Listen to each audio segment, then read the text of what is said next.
Makanya disebutkan di hadis Muslim, nomor hadis 1960, riwayat Sayyidah Aisyah, dikuatkan oleh keterangan Ibnu Abbas radhiyallahu taala anhuma, Nabi itu teman-teman sekalian, ya, sering meningkatkan puasa di bulan-bulan hurum, bulan hurum, termasuk bulan Rajab. Ya, kata Sayyidah Aisyah, termasuk juga kemudian Ibnu Abbas radhiyallahu taala anhuma, saya kadang melihat Nabi sallallahu alaihi wasallam sering puasa, seakan-akan nggak buka, tapi juga sering melihat beliau buka, seakan-akan nggak puasa.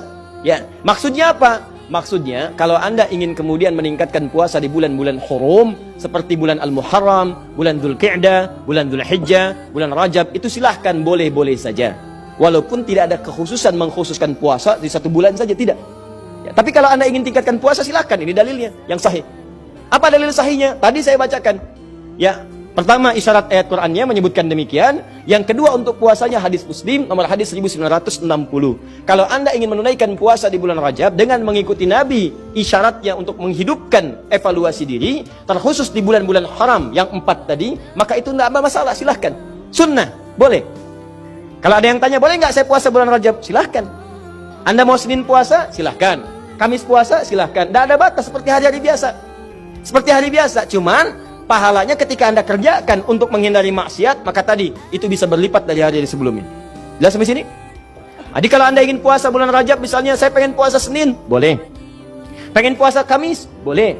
Pengen puasa Senin Kamis, silahkan. Pengen Ayyamul Bid, silahkan. Pengen puasa Daud, silahkan. Atau pengen misalnya puasa beruntut, Senin puasa, Selasa puasa, Rabu puasa, Kamis tidak, boleh.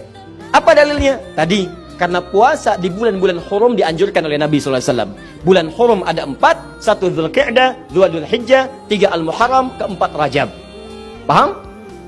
Tapi kalau ada kemudian yang menyampaikan kepada Anda, kalau Anda puasa di bulan Rajab akan mendapatkan pahala sekian. Puasa di bulan Rajab mendapatkan surga, nanti di surganya ada sungai, namanya sungainya Sungai Rajab, ya kan?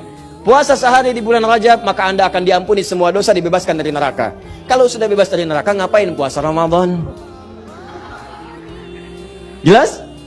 Jadi keutamaan puasa di bulan Rajab itu sebetulnya keutamaan umum yang disebutkan dalam dalil-dalil masuk dalam kategori puasa dan ibadah di bulan-bulan hurum, seperti keutamaan di 3 bulan yang lainnya. Tidak ada amalan-amalan khusus misalnya yang hadis-hadisnya menunjuk keistimewaannya. Tapi kalau Anda kerjakan, silahkan saja kerjakan dengan niat mengerjakan amalan-amalan rutinitas seperti yang lainnya, dan pahala Allah berikan kepada Anda. Contoh, Anda pengen sholat malam, silahkan sholat malam. Mau di bulan Rajab, bulan Sya'ban, bulan lainnya, silahkan. Ya, sholat pertengahan malam silahkan, tahajud silahkan, ba'diyah maghrib silahkan, ba'diyah isya silahkan. Tapi kadang-kadang teman-teman sekalian, jangan sampai kemudian termotivasi oleh dalil-dalil sebetulnya yang tidak ada susunannya atau informasi dari Nabi SAW. Contoh, pernah mendengar kalimat ini?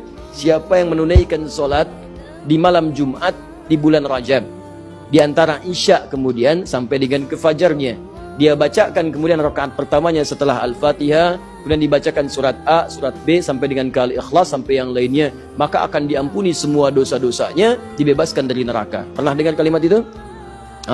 Ini hadisnya hadis palsu. Ya, hadisnya hadis palsu. Bahkan di kitab hadis palsu pun tidak ditemukan. Ya, saking palsunya hadis ini, di kitab hadis palsu pun tidak ditemukan. Pernah dengar hadis ini? Inna fil jannati baban yuqalu Rajab. Di surga itu ada satu pintu, satu sungai. Nama sungainya Sungai Rajab. Siapa yang bisa puasa sehari di bulan Rajab, maka dia akan mendapatkan kenikmatan surga di situ dengan air minum dari Sungai Rajab. Pernah dengar? Nah, itu hadisnya pun hadis palsu. Saking palsunya, teman-teman, di kitab-kitab yang primer pun tidak ditemukan. Saya sudah menggali, ada 7 kitab yang menyampaikan itu. Saya sudah tulis semuanya, 7 kitabnya, di mana ininya, rawinya siapa, saya sampaikan semua. Ini ada At-Tashi Ashar Al-Masyhur Baghdadiyah, pengarangnya Abu Tahir As-Salafi, Fadailu Syahr Rajab Al-Hasan ibn Muhammad Al-Khilal, Fadl Rajab Abul Qasim ibn Asakir, Al-Amali Al-Khamisiyah karangan Yahya bin Al-Husain Al-Syajari Al-Jurjani, Syu'abul Iman karangan Al-Baihaqi, At-Tadwin fi Akhbari Qazwain karangan Abdul Karim Ar-Rafi'i, Fadailul Awqat karangan Al-Baihaqi. Semuanya dicantumkan untuk menginformasikan pada kita hadisnya maudhu, palsu, paling minimal dhaif. Jadi dituliskan itu untuk kasih informasi, ini hadisnya dhaif ya, hadisnya palsu, jangan dipakai sebagai rujukan, bukan dituliskan untuk menginformasikan pada kita itu amalan, jelas. Tapi kalau Anda misalnya pengen bangun malam, silahkan. Cuma jangan merujuk kepada informasi tadi. Jadi kita bersikap adil di tengah-tengah. Awas, hati-hati. hadis ini ditampilkan bukan untuk mencela orang. Jangan sampai Anda melihat ada orang misalnya puasa di bulan Rajab, Anda katakan, oh ya hadis palsu. Bukan. Karena dia bisa menggunakan yang sahih. Jelas. Anda sendiri nggak puasa, malah mencela orang. Kalau pengen puasa silahkan, tapi gunakan sandaran yang sahih hadisnya. Jelas? Kalau malam pengen sholat, boleh nggak? Boleh. Silahkan tunaikan sholat, tapi jangan jadikan hadis palsu sebagai sandaran. Paham? Ustadz, kenapa hadis-hadis itu muncul? Pada asalnya niatnya baik, cuma dilakukan dengan cara yang salah. Apa niat baik itu? Ada sebagian orang melihat keutamaan banyak di bulan Rajab, tapi orang banyak meninggalkannya. Akhirnya dibuatlah anjuran-anjuran untuk mengerjakan itu semua. Cuma dituliskan dengan cara yang salah. Begitu disampaikan dengan cara yang salah, jadilah kemudian acuannya keliru. Itulah asal munculnya orang banyak mengerjakan amalan mengacu pada dasar-dasar yang kurang sempurna. Paham sampai sini? Jadi kalau saya tanya, boleh nggak puasa di bulan Rajab? Boleh. Boleh nggak sholat malam di bulan Rajab? Boleh nggak sedekah di bulan Rajab? Boleh nggak mengkhususkan saya puasa sehari di bulan Rajab dapat surga? Boleh? Itu yang dalilnya bermasalah. Paham sampai sini? Jadi itulah asal muasalnya, runtutan ayatnya sudah ada jelas, hadisnya sudah ada, yang palsu sudah ada, yang sahih juga ada, yang sahih dijadikan acuan, yang kemudian dhaif atau palsu kita tinggalkan. Sepakat sampai sini? Maka kalau sudah sepakat, yang tidak sepakat kita tinggalkan dan tidak ada pertanyaan lagi sampai harus diulang ke tahun depan.